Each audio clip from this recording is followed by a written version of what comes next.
Our first speaker, Ytasha Womack, is an award-winning filmmaker, author, journalist, and choreographer.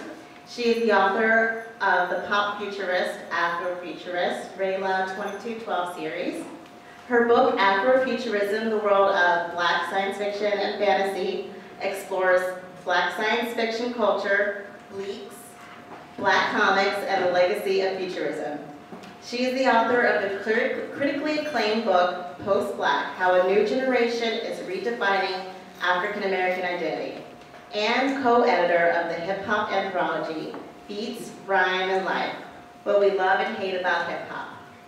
Ytasha is a graduate of Clark Atlanta University and studied media management at Columbia College in Chicago.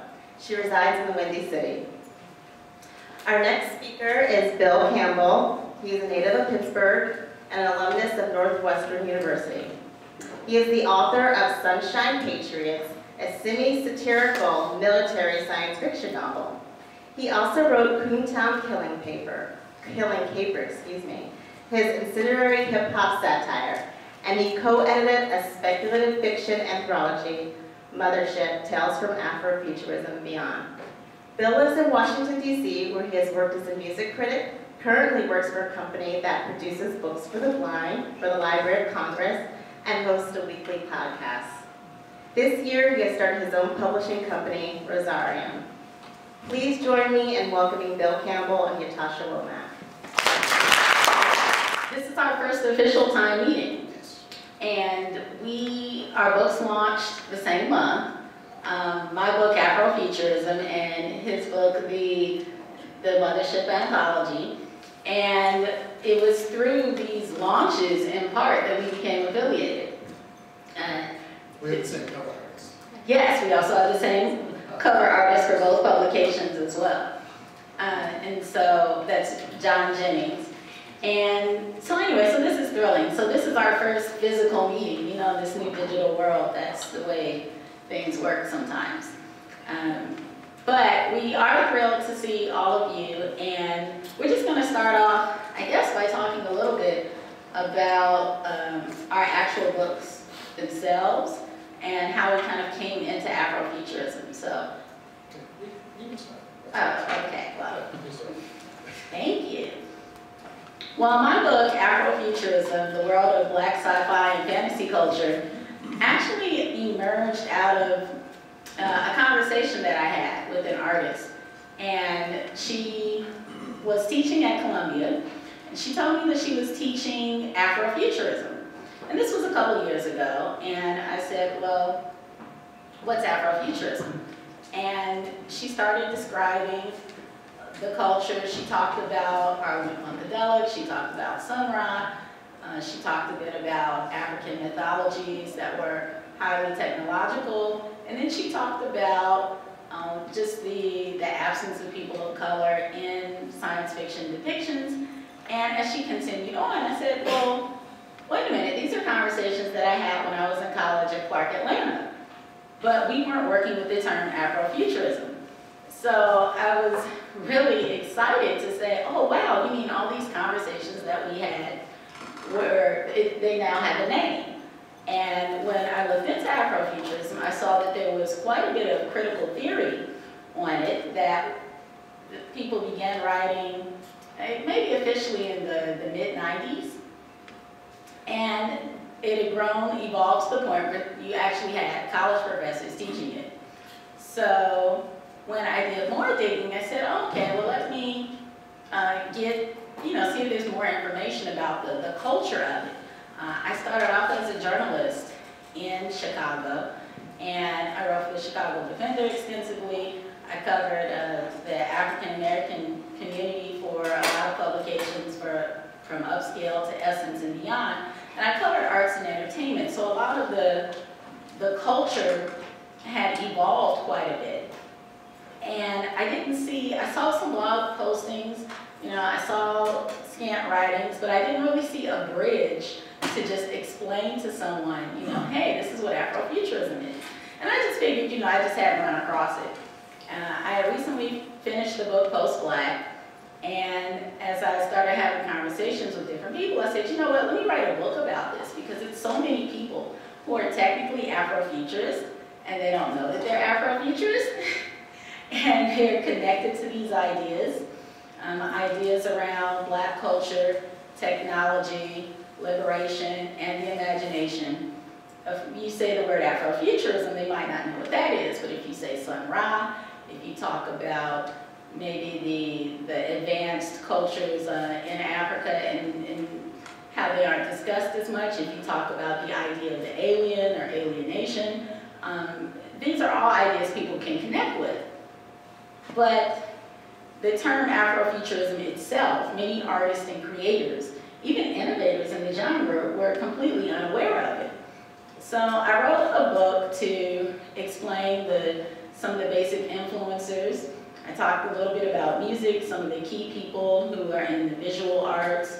I talked about different social activists, from Martin Luther King to W.E. Du Bois, all of whom were science fiction fans, and talked a bit about the culture and some of the critical theory that was that's a part of Afrofuturism. Not to mention, just the changes in social media, the comic book creators, the independent comic book movement that it really emerged, and just try to tie it all in together. So when someone says, hey, what's Afrofuturism, instead of spouting off a lot of verbiage that may not connect, they can say, oh, here's a book.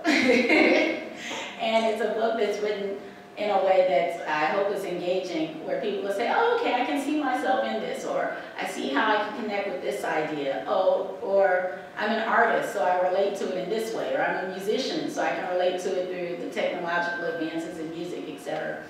So that was really my hope and aim, and I think that it's the book itself, in addition to your book and a lot of others that have come out just in the past year, have really helped to push the culture forward.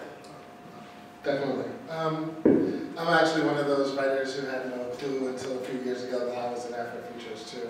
Weird moments where you're sitting there going like, what's everybody talking about? And then they had like this checklist of Afrofuturist things, and I was like, oh my God, really? That's what I am? I'm not even like, what was it, Conquest of the Planet of the Apes was like on that list. I was like, wow, that's my favorite Planet of the Apes movie. Oh, so it was a bit of it's been a very interesting thing to watch because, the concept is like 21 years old, and just like now, a bunch of us who weren't there, didn't even know existed at the time that we wrote this, right, were already on this path that he enumerated, so it's very interesting because. And let me just tell them quickly, Mark Derry is a critical theorist who actually came up with the name Afrofuturism in an essay that he wrote in, I believe, '93. Yeah, so if you look, it's like a bunch of us in this are like in our mid-40s, so we were just like starting to write this stuff while he was writing about us. I have no clue how you would describe that. But as far as my book goes, it was actually fairly simple. I was promoting my third novel, Coontown Killing Caper, and part of the things I did was I went to comic book conventions and I went to a bunch of science fiction conventions because even though it's a satire, it has vampire crack babies. So like comic book people and science fiction people kind of like that whole idea of vampire crack babies. So I would go to these things, right? And at the time, because of social media, I was noticing a lot of writers of color were just like suddenly just like exploding out of nowhere. It seemed to us because before we weren't connected, as Ytasha pointed out, we were doing this like in '91, '92, '93. We've been like marching forward, but we didn't know each other existed. And then all of a sudden, because of Facebook and all that stuff, all of a sudden I was like, oh, and I was like seeing all these people, and they were winning awards and they were doing really well. But then I would go to science fiction conventions themselves and I'd say, hey, you know about N.K. Jemisin? And they're like, who? And I'd be like, well, okay, tell me at least your, like, no, Samuel R. Delaney. And they're like, who? And then I'd go to the booksellers, and none of these writers were in their shelves to sell, like none of them. So not even Octavia Butler or Samuel R. Delaney, who to us are gods, and pretty much started it on the literary end. So I was sitting there thinking one day, wow, somebody really needs to come out with an anthology to celebrate and highlight all these people who are doing all this great work. And I have this little pet peeve of the I'm gonnas. Like, I really can't stand people who have the I'm gonnas, because they're like, oh, I'm going to do this, I'm going to do that. And I'm like, I really like the done dids. Like, I done did that. So then I realized while I was sitting there, like, somebody needs to do this, somebody needs to do this. And all of a sudden I was like, oh, it's going to be me. So then I was just like, so that's kind of how that came about. So basically I asked a friend of mine who knows a lot more about science fiction than I do, Edward Austin Hall. I was like, hey, do you want to do this thing? I have this stupid idea. And he was just like, oh, yes. And I was like, yeah, we'll call it Mothership. And he's like, yes, thank you. And then we just started asking. We asked as many people as we could if they wanted to be a part of this anthology. And much to our amazement, they said yes right away. So we had award-winning authors like almost as soon as we started asking. Because apparently they also felt that there needed to be a book that that highlighted their voice.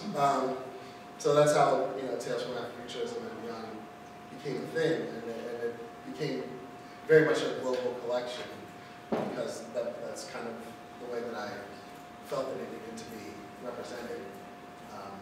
But I often think internationally because I was born half immigrant, so that's like one of those things. My mom's American, my dad's Jamaican, so I often think of these things like that. So that's how that came about. It was very simple. Yeah, and I could say that once I really honed into Afrofuturism and started researching it, I realized that a lot of the story ideas I didn't even know I wanted to do evolved under that banner. Afrofuturism, combines mysticism. It also combines, of course, technology and Black culture and some other elements. And I've been wrestling with wanting to do a fiction story. I really started off doing a lot of nonfiction writing, and I wanted to do a fiction story, but I didn't want to feel limited to this particular time, or I didn't really want to be limited to some of the conventions of what it's assumed a woman writer or a woman of color would be talking about.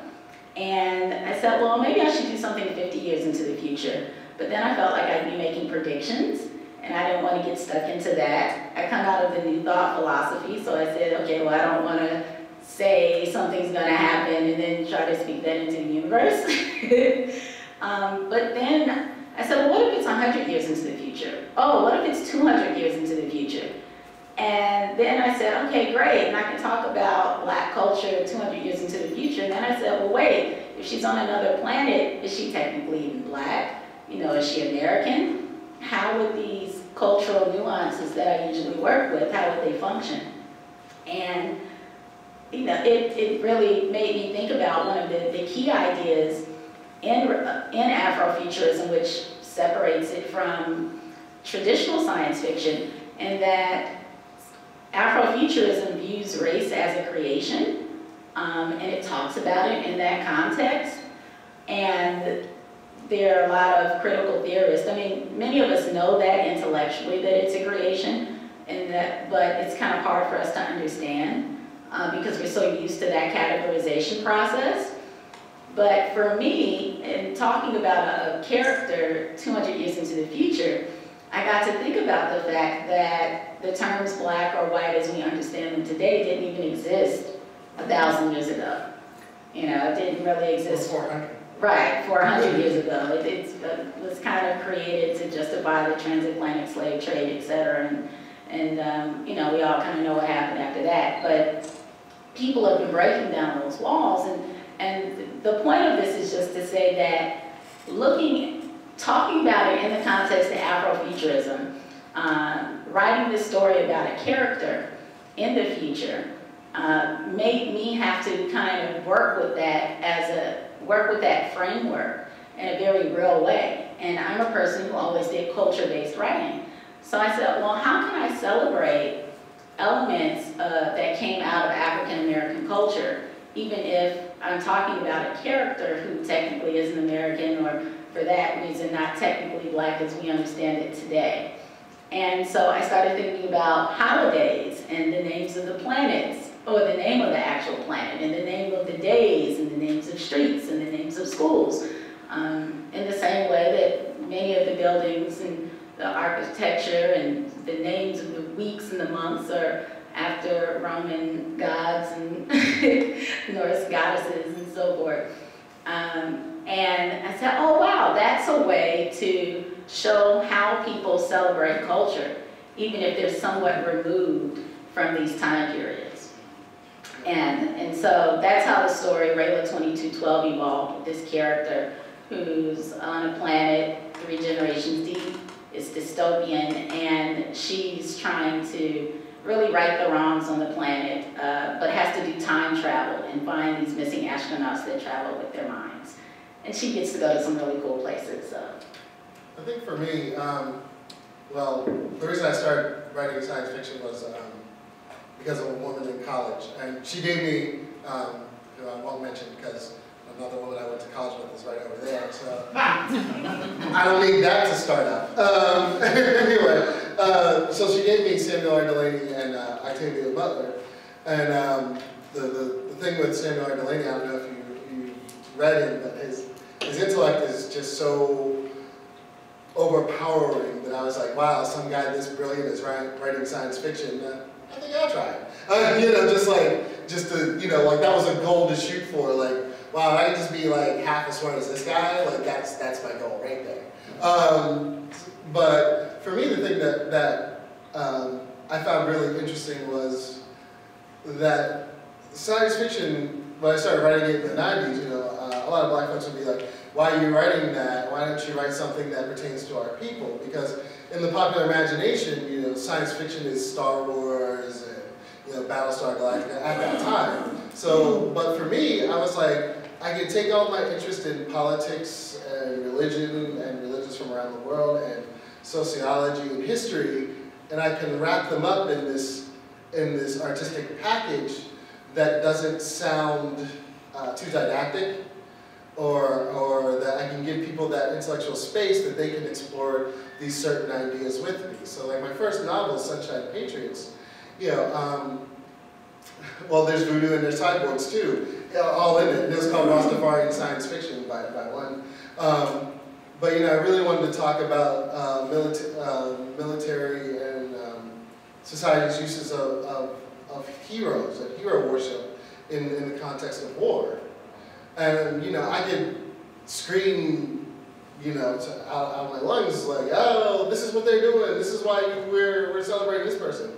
But in the science fiction context, I can give you that remove to explore what I'm saying. And I think that the interesting thing with Afrofuturism, the way that it's being embraced, is that everybody can explore these things now. You know, science fiction and fantasy come from a very specific context. You know, and as we were talking last night, this comes from, you know, basically the imperial mission that Western Europe and the United States around the world, you know, in the late 19th and early 20th century. That's why when these people go to a different planet, everybody on that planet is purple, and everybody drinks this one thing, and everybody acts a certain way, because that's the way Britain, France, the US treated all these different native populations. If you were Fijian, you know, you acted this way, and you had to be treated this way. And you had, if you were this, I was watching a documentary where the Austro-Hungarian Empire had that with all their people. All Poles are like this, all Slovaks are like this, all Czechs are like that. So, coming from the short end of that stick, we can examine all of that history and the history of the culture we grew up in that science fiction context. You know, and we get to, in a lot of ways, remix it, or in a lot of ways, we get to put ourselves where we were but have been expunged, which people don't really think about. You know, like in our popular culture, like especially African Americans have been expunged from the popular history. Like the Revolutionary Army was 16% black and it was fully integrated. Have you ever seen that? Have you ever thought of a revolutionary movie, book, TV show, documentary that had 1 out of every 6 men being black? Right. So we get to explore these things. Yeah, in Afrofuturism, there's a couple ways that it differs from just traditional science fiction. One, it's very much a recovery process. When you look at time, you know, typically when we talk about science fiction, we think about the future and the future only. And that's a big component. But in Afrofuturism, there's an element of time travel, or almost timelessness. If you look at a lot of the artistic images, sometimes you can't tell whether it's an image, you know, several thousand years into the future or several thousand years into the past, because it's blending elements of shamanism, it's blending elements of maybe traditional indigenous or African cultures, but then it'll have something that's symbolic of maybe what we associate with 70s culture around the African American aesthetic, but then, you know, it's very spaced out. The person's on another planet. And these images are very consistent when you look at the artwork. Even if you look at the cover art for our particular books, John Jennings is an amazing creator, but I think it's really fascinating. If you look at the cover of my particular book, it's the image of a woman, but again, you can't tell whether it's symbolic of an African mask of the past in some respects, or whether she's a cyborg of the future. And I think that's really fascinating, but it's an element that's a key part of, I would say, art that emerges out of the African diaspora. It's also a key part in the music tradition as well. If you are funk music fans, or if you're free jazz fans, I think there's very much an arresting of reality in the music, where you're almost taken out of time, and there's very much a timelessness element to the experience of it. Something that you can almost say is akin to, I would say, states of either inspiration or ecstasy or trance states that can come from traditional African drumming. But you see the same thing when it comes to house music. We were recently talking about one of the DJs who innovated house music, who passed away, and the way he would mix these different technologies, the way he would mix these different sounds, it was about creating a certain euphoria that you didn't associate with that kind of music. You wouldn't typically associate with digital music. You know, digital music is supposed to be very cold, but yet the way he mixed the music, you could have the same sort of experience you would have if you were dancing to traditional drumming. And so it's interesting to see these kind of transgressions in the relationships between the music and the art. And I think it's another perspective. It's a very left brain or perspective. It's probably very much influenced by the subconscious, if you look at the conscious versus the subconscious mind, or if you think of it in terms of masculine versus feminine aspects of humanity. I kind of feel like Afrofuturism is part of this recovery process that ties into a feminine aesthetic and the feelings, the intuition, the cyclical nature of things, but then also it's very symbolic of, it's almost a counter, I would say, in some ways, to how we, Western perspectives. It's just another way of processing knowledge. And I think that that's something that we've kind of been tango dancing with in the past 50 years or so, or actually much longer, when you look at kind of esoteric traditions that came out of America that was inspired by the East and Africa and other regions. You know, we're looking at how can we blend these different perspectives to live in a modern world. And it's almost like the human struggle is how to navigate one's way in the world. And I think we've always kind of, I mean, all of us have kind of mixed and matched different cultures and blended them and co-opted them, or you know, what have you. I mean, and especially in America, I mean, taking from other people is sort of like a tradition that we have, and that's like everybody. You know, you don't have jazz without the Caribbean. You know, you don't have hip hop without Jamaican dub. Like you don't have these things. So right, you would say it all came from Jamaica. Well, indeed. I mean, sorry. No, that's very real though. No, that's very true. All of our musical forms have always been blends and mixtures of a lot of cultures. But I mean, I would say for what you're talking about with Afrofuturism in particular, and one of the things that I find very interesting in it is that it's not just literary. You'll see it in the visual arts, you'll see it in comic books, you'll see it, I guess, here in music and all that stuff. Like the thing that I find so fascinating is that it encompasses pretty much every discipline that you can think of.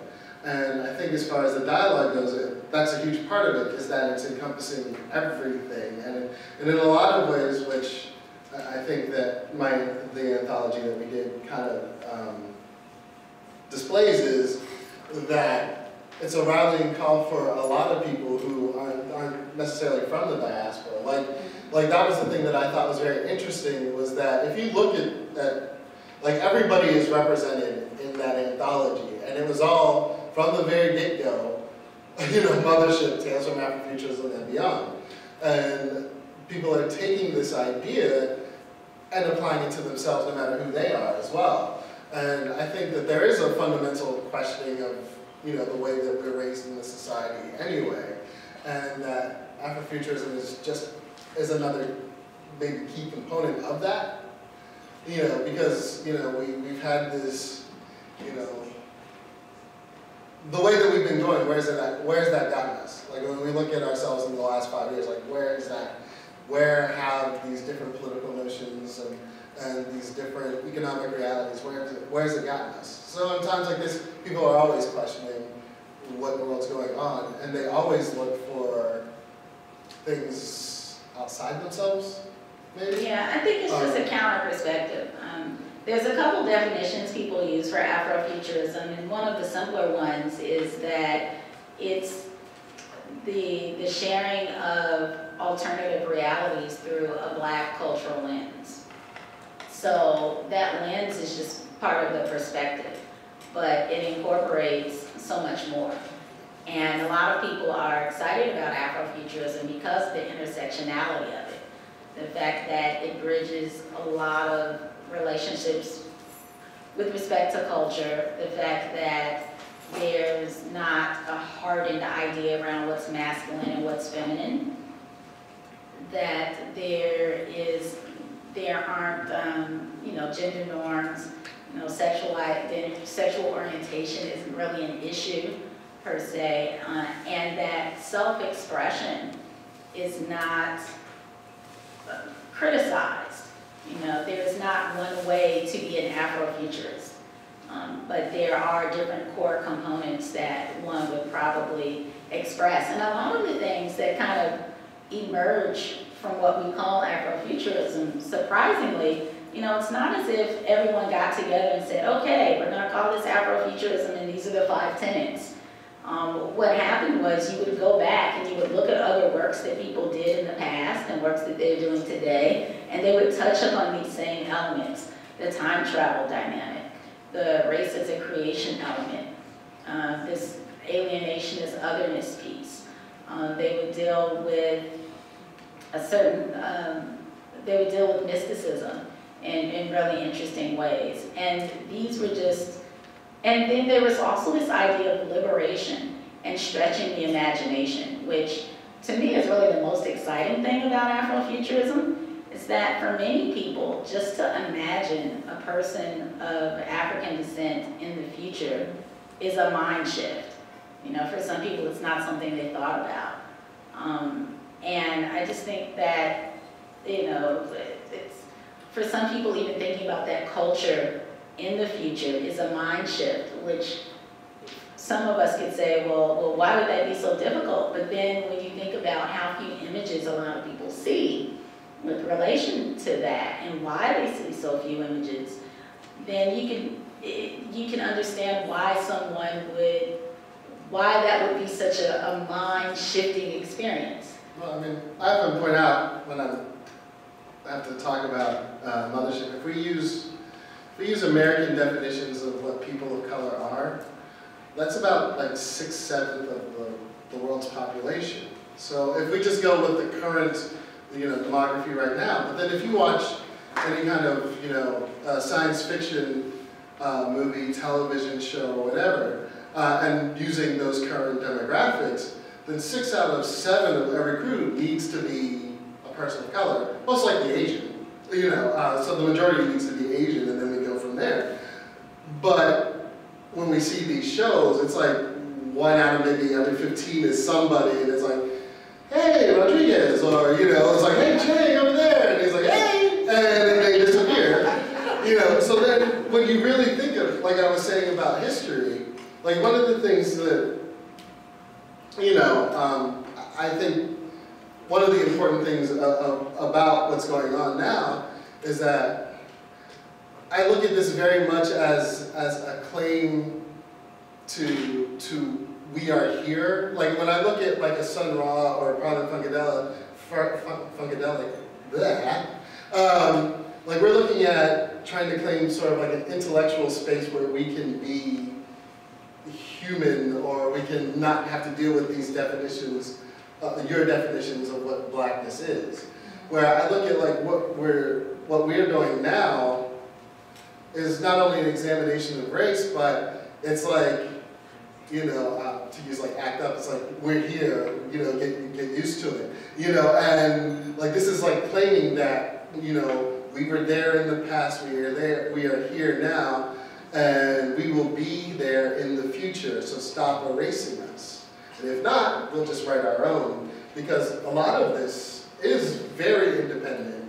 Right? It's not just me. I mean, we have like the Sword and Soul folks, and Minister Faust doing his Amhotep-hop, and then you have also other people who are like Indigenous Futures, where a lot of Native Americans are getting into writing this stuff for the very same reasons. But I think that's to me is very exciting, is that people are claiming, they're no longer looking for approval or saying like, please publish me. This is very much, this is a space that we are now claiming for ourselves, and deal with it or not, it doesn't matter, because thanks to technology, we can just keep doing it. Right, the reclaiming process is, I would say, one of the most important aspects of it. This telling of stories, erased or otherwise, even if you're creating stories that replace various things in the past, or you're pulling from inspirations of the past. I think many of us know, I'm sure you're all avid readers, that as you study, you realize that so much happened. There was so many technological advances, so much knowledge that because of, reclassification systems, these things were lost. And, it's a disadvantage for everyone. It hurts everyone when these stories aren't told, because they're human stories. And they're stories that show our resilience and our strength and the will to move forward.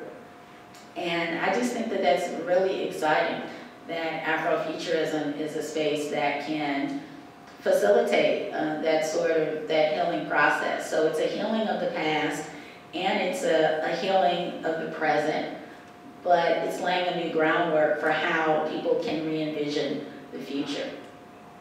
So. And just so you know, it's not necessarily, it doesn't always have to be like that deep or anything. Right. Well, we're giving you the serious bent. Yeah. So so when you look at this stuff, I mean, like the Sword and Soul is basically like, hey, you read Conan and you want to like, because I I read books for a living, and I was forced to read all of Conan. Every single story that Robert E. Howard wrote of Conan, I had to read it all.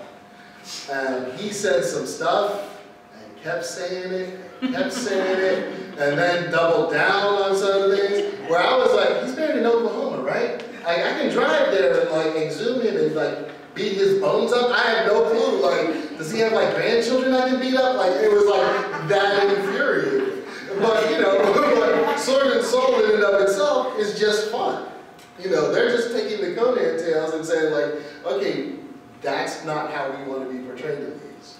This is how. And like, let's have fun. And like, let's have, you know, fun little adventure stories that little black kids can finally read about themselves.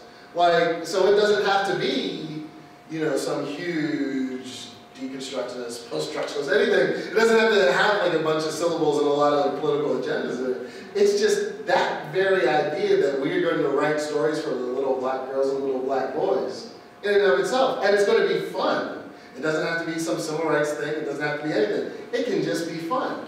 That in and of itself is, to me, a very powerful statement.